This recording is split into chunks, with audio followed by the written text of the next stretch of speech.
Hey, what's up guys, welcome back to another vlog of Hadash Automotives. So here we are with the all new Tata Punch, and all thanks to Manikok Automobiles for letting us review the vehicle. I'm so stressed out. Everything just feels like a test that I fail, so depressed when I can't seem to get out. But something deep inside won't let me quit. I swear that I'm inspired by all this shit. Tell me that I can't and I won't. That's what guides me the most. Fuck your lies, I'll do what I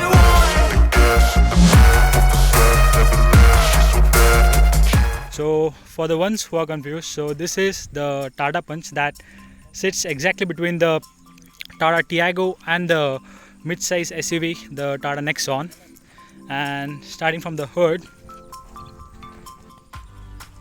is pretty light and it gets insulation, so that's a great thing. And this is the 3-cylinder unit that is upgoing right now in the current market, so it's pretty refined that we'll get to hear in a while.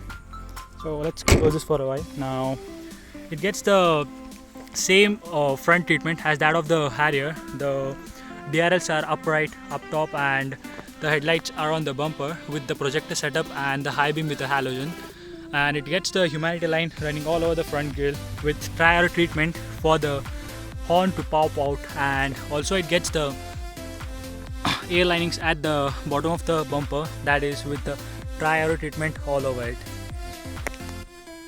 So moving towards the side, it gets 16-inch diamond cut alloys, which really flushes well with the side cladding or the wheel cladding, and the cladding runs over all of the side. So it could have been better if Tata would have offered bigger sized wheels so that it could fill the cladding properly all over it. And it also gets request sensor on the driver's side. The rear door looks clean and the handle is offered at the top near the window. So it's a bit dirty right now as we have got it off the road, as you can see it right now. And also in the later part you will see it on our traditional off-road track, so stay tuned for it. And the rear end also gets these taillights finished in tri-arrows, and the lower side of the bumper is finished in black, which looks a bit overdone.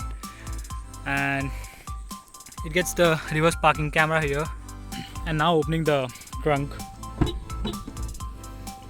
so it gets a 366 liters of trunk. So this is where the Punch really excels, but the loading lip is a point high, and you also get a Rhino, just click it over here, and also a rear mono wiper. And that's it for the exteriors. There is nothing much to tell about. And it also gets contrast colors over the roof and also over the mirrors. You can also get a black, any customized color, whatever you wish for. So moving inside the rear seats, so the front driver seat is set to my height. So as you can see right now, there's adequate space. There's around 2 inches of space for my knee room, but you see that the head is almost rubbing over the roof, so rear seats might not be as comfortable for tall passengers. I am 5'11", so you can see that it's pretty flushed in out here. And the middle transmission tunnel is almost flat, so you can fit in 3, but could not be as comfortable because it's a small sized SUV. It also misses out on rear AC vents, but the front ACs are strong enough that you will feel the chills at the back also. And the rears are equipped with 4 speakers and the front gets 6 speakers, so that is a combination of 10 speakers, which is all tuned by Harman. And you also get this center armrest for the rear passengers and adjustable headrest for 2, so the middle passenger doesn't get any headrest. So that's a cliche out there. And now that's enough of the rear seats. Let's jump into the front seats and see what it has got to offer. So here's a request sensor for the driver side, but not for the passenger. And the USP of Altroz has been carried over to the Tata Punch, so it gets 90-degree opening doors, which is really comfortable to get in and out. So getting in, he gets the engine start stop button, so that's a nice touch. So let me turn on the car now. So clutch is in. It shows the Tata logo and does a full swipe. So it gets the same instrument cluster as that of the Harrier and the Altroz. So, but it's finished out in squared out edges, which looks a bit out of place, but nevertheless it's a good thing. And it also shows the alignment of the wheels, the tachometer and the speedometer is in the analog. And you get this steering mounted buttons, so these are for the audio system and these are for the instrument cluster. So the instrument cluster is pretty much loaded. It also gets a cruise control and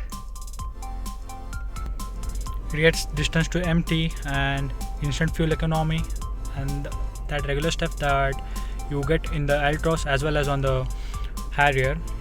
Now the center console, it's a 7-inch one, so it is compiled with 10 speakers that are from Harman, and the audio quality is also really good. So now let's listen to the audio quality.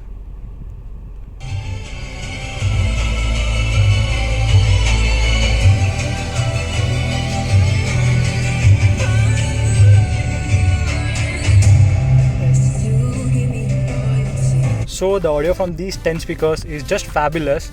So Tata has really done a good work with the infotainment system. And talking about the dashboard is also really finished well with these plastics.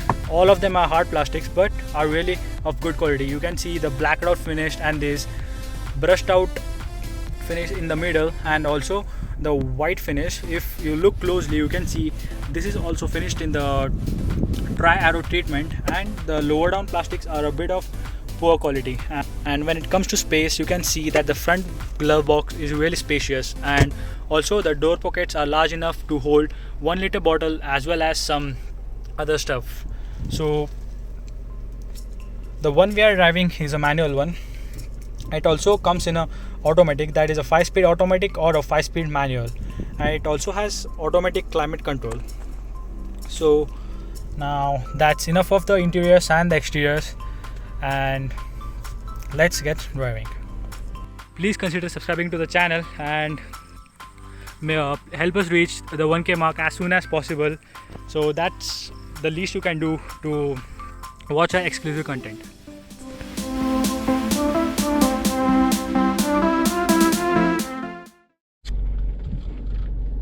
So here we are behind the wheel and the air conditioner is turned off, eco mode is disabled, left foot on the clutch and right foot on the accelerator. Revs up almost up to 5,500 RPM.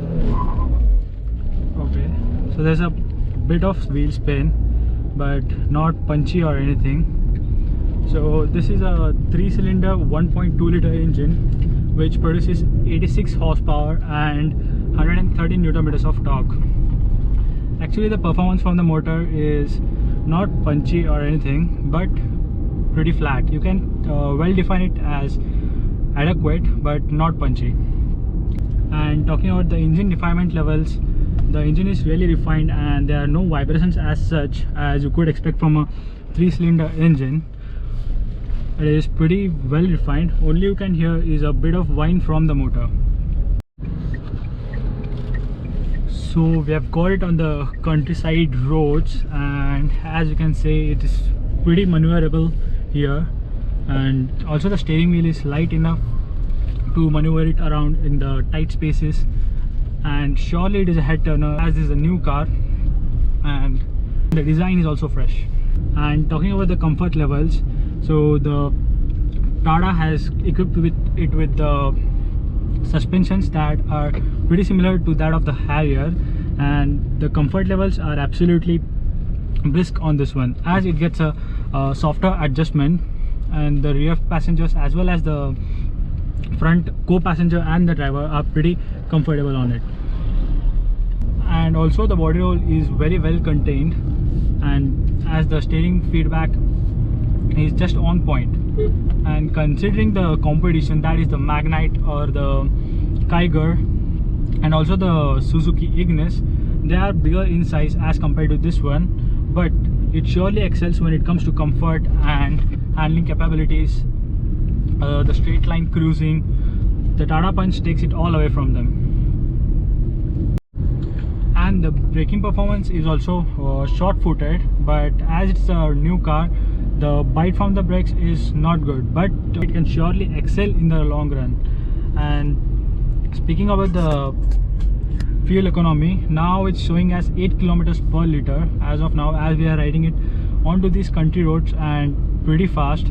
So you can expect it to return around 15 kilometers per liter to 20 kilometers per liter in the real world. So now let's talk about the real point, that is the off-road capabilities of this car. But considering that it is a front wheel car, we are not gonna get it into any harsh conditions, and as hyped from Tata that it can take up on really hard trails. And talking on the safety front, it gets 2 airbags, EBS, EBD, ESC, and cornering brake control, and also a brake sway control, as Tata likes it to call, that is the cornering rollover mitigation function. So it is pretty loaded, and also get Tata assurance that you might see in the global NCAP test also. So we are here at the off-road track, and it's a pretty steep climb. So let's see how the Tata Punch performs.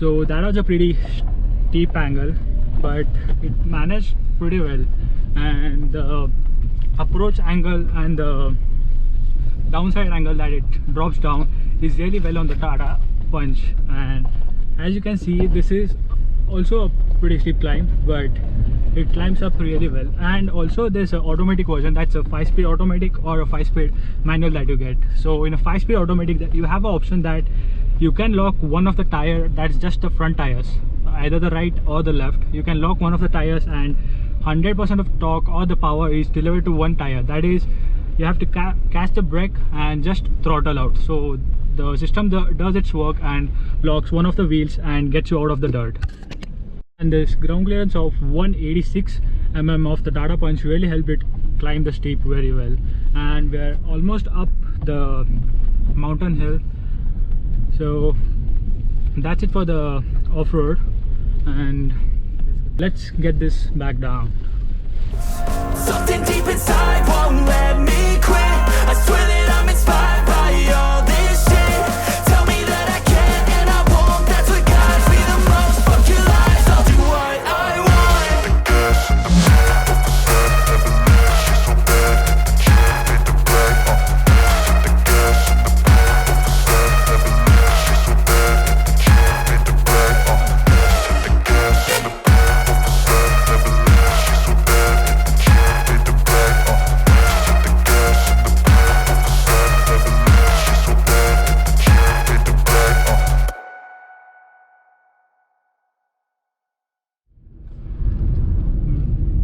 As you saw, it managed the off-road pretty well.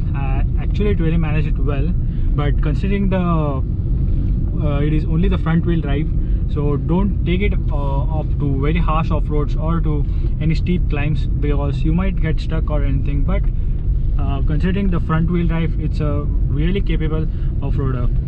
And our verdict on this one is that it is a pretty compact SUV, and for daily usage or city usage, this is a really good vehicle. And considering its competitors, it has its own taste, it is very flexible, and so the only thing that it misses out is on a engine options, that is you don't get a diesel or even a turbo petrol. But the turbo petrol is, for as of now, it is not there, but depending upon the customer feedback, the Tata is going to take a decision saying that it might get a turbo petrol in the near future. So that's it for today's video. I'll see you in the next vlog.